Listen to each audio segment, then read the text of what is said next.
My name is Theophilus Ndubisi Kasmia. I'm the lecturer for the course Human Sexuality and Addiction Therapy here in Adullam Bible Seminary. And the course Human Sexuality is actually a timely response against the preponderances of sexual perversion as we have it today in our society.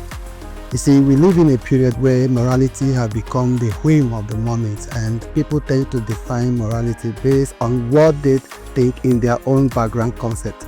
And it becomes a case for us when we are talking about sexuality, because it's a victim of this morality relativism. And then looking at how the concept of sexuality itself all over the world has been jeopardized, the relevance becomes a thing that needs a rescue mission. And that's part of the reason why we are taking the course on sexual addiction. So when it comes to the issue of addiction, it's a phenomenon that has a structured way, a systematic way to deal with it. It's not something that one can overcome by wishful thinking. There ought to be a systematic way of doing it, and this is why we have discovered over the years that people who are actually suffering from addiction, for instance addiction to pornography, masturbation, they've done all kinds of deliverances, yet they have not been free. Okay, so it's also brings us to the fact that addiction itself is formed because of three major complications. One of those complications is a neurological complication, and the second one is the psychological complication.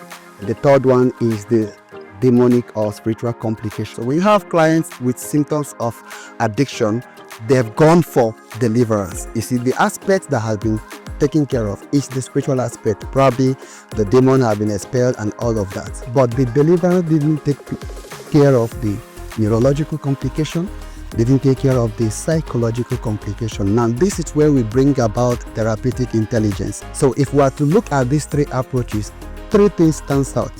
In the behavioral aspect we have behavior, in the cognitive behavioral aspect we have mindset, then in the psychodynamic aspect we have experience.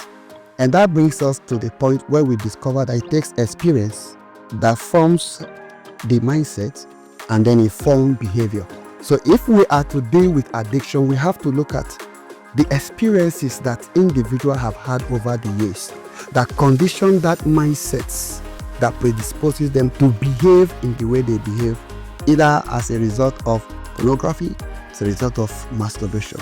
Now, to address sexual addiction, one must put into consideration these three elements: individual experience, individual mindset, individual behavior. And this is where we have structured even the curriculum here in the Bible Seminary to address issues concerning experiences, issues concerning mindset, issues concerning behavior. And when this is put in place, you see that you have a holistic approach towards dealing with the issue of addiction. The course sexual addiction is beyond just a course to pass in a seminary.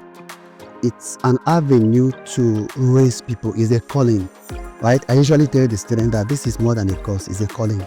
A call to join the army that God is raising to salvage the sexuality from its ongoing or the onslaught of decadence as we have it today.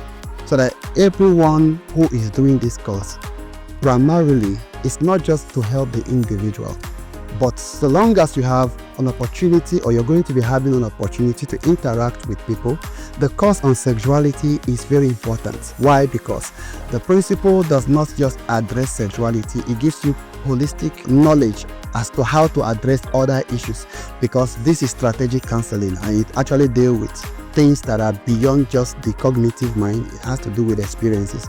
Okay, so while it is very, very important and why it's significant that everyone does it is that it helps you to mirror your life. All right, even as a young believer, when you have given your life to Christ, you need to have a retrospective journey into yourself, how the journey have been so far and how do you get it right to move on.